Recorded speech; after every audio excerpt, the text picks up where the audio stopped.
Assalamualaikum warahmatullahi wabarakatuh. Kembali lagi dengan Bu Eka. Hari ini kita akan belajar masih tentang teknologi produksi sandang, tema 7, subtema 2, pembelajaran ketiga. Untuk peta konsepnya ada bahasa Indonesia, teks yang berjudul Kain Adat Indonesia.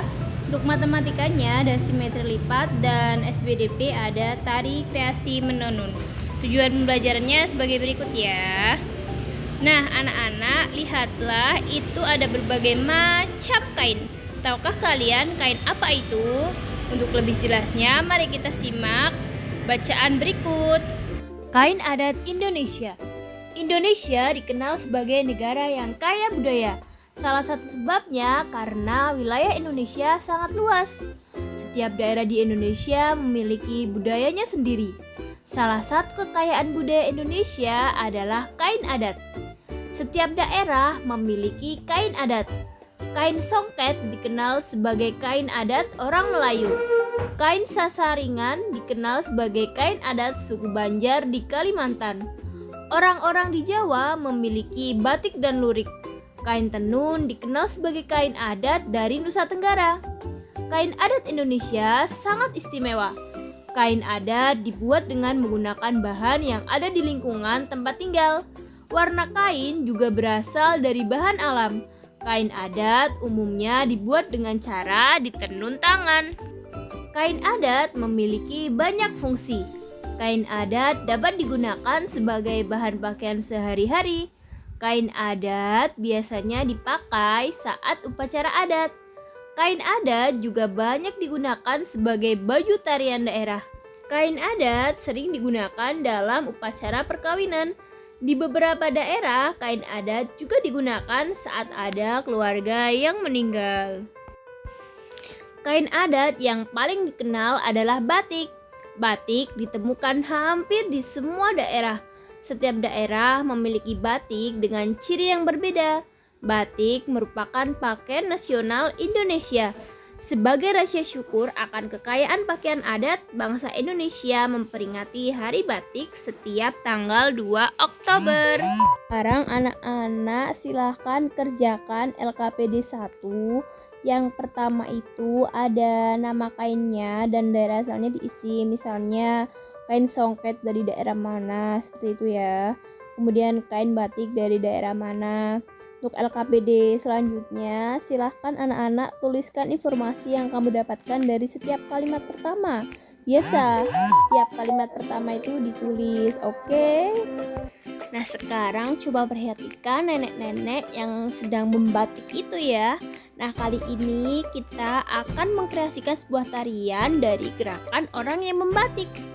Nah, untuk pengertian tarian itu sendiri adalah gerak tubuh yang dilakukan secara berulang dan mengikuti sebuah irama.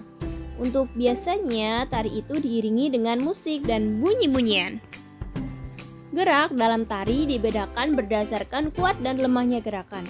Gerak kuat pada tari biasanya ditandai dengan tempo musik yang cepat. Gerak kuat atau cepat pada tari menggambarkan semangat, riang gembira, dan amarah. Selanjutnya, untuk gerak lemah adalah gerak yang lembut. Tempo musik pengiring gerakan lemah biasanya pelan. Gerak lemah juga dapat kamu jumpai dalam kegiatan membatik. Bagaimana cara melakukan gerakan membatik? Yang pertama, posisi badan duduk bersimpuh. Gerakan tangan kanan ke samping sambil kepala menengok ke samping kanan. Angkat tangan kiri ke depan dengan telapak tangan menghadap ke wajah. Selanjutnya, gerakan tangan kanan ke depan sejajar dengan tangan kiri diikuti dengan menggerakkan kepala menghadap ke depan. Ulangi gerakan dengan 1 kali 8 hitungan. Nah, anak-anak coba praktekkan gerakan menari tersebut di rumah masing-masing ya. Semangat! Bagaimana anak-anak? Asik bukan belajar menari gerakan membatik? Selanjutnya, perhatikan perumpamaan berikut ya. Rizka memiliki kain batik bentuknya persegi. Kemudian Rizka menggantinya dengan kertas lipat. Nah, perhatikan ya, bentuknya itu seperti persegi. Kemudian bagaimana sih cara menentukan banyak simetri lipat pada bangun datar? Perhatikan gambar persegi itu. Dari gambar di atas terdapat garis-garis hasil lipatan yang dinamakan garis simetri atau sumbu simetri.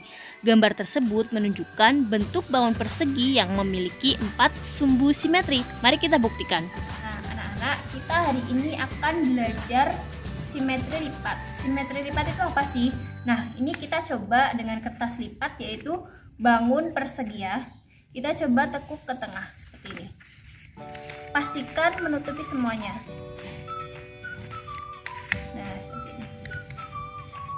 Nah, kalau menutup semuanya, ini berarti bisa dihitung bahwa simetri lipatnya itu 1. Nah, tertutup semuanya kan? Kita tekuk lagi ke tengah dengan bagian yang berbeda. Tadi kan udah garis ini, terus garis yang ini. Pastikan menutup semuanya. Nah, menutup semuanya kan, ini berarti 2. Tadi 1, terus 2. Terus kita coba tekuk lagi ke tengah.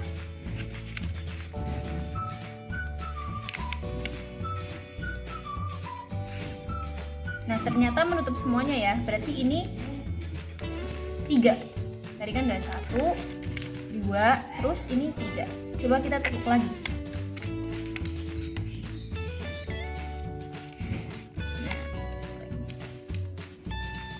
Berarti sudah ya. Berarti untuk bangun persegi itu simetri lipatnya ada 4. 1, 2, 3, 4. Jadi simetri lipat adalah lipatan yang dapat membagi sebuah bangun atau benda menjadi 2 bagian sama besar. Nah, perhatikan contoh sumbu simetri lipat bangun datar berikut.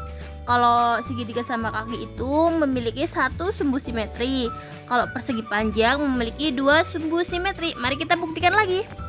Nah, selanjutnya kita akan coba untuk bangun datar persegi panjang ya. Kita coba tekuk ke tengah sini.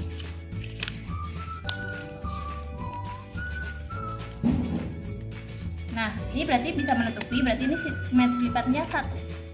Kemudian kita coba lagi tekuk ke tengah.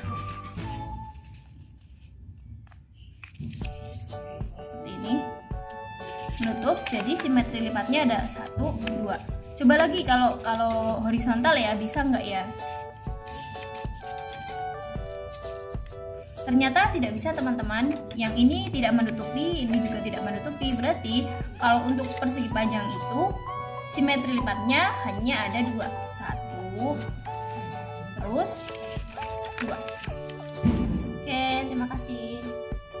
Nah, sekarang silahkan kalian kerjakan LKPD 2 ya. Yang pertama, gambarlah beberapa bentuk bangun datar yang kamu ketahui, lalu guntinglah gambarmu mengikuti bentuk. Berlatihlah mencari banyak simetri lipat dan tuliskan hasil temuanmu pada tabel berikut. Kalau yang udah Bu Eka contohkan tadi kan ada persegi dan persegi panjang ya.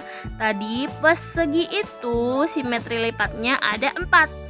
Kalau persegi panjang simetri lipatnya ada 2. Nah, kalian cari 3 contoh bangun datar lagi, kemudian tuliskan pada kolom berikut ya. Sekian tadi pembelajaran Andri ini. Alhamdulillah, terima kasih sudah mengikuti pembelajaran. Kurang lebihnya Bu Eka mohon maaf. Sampai berjumpa di Meet ya. Wabillahi taufiq wal hidayah. Wassalamualaikum warahmatullahi wabarakatuh.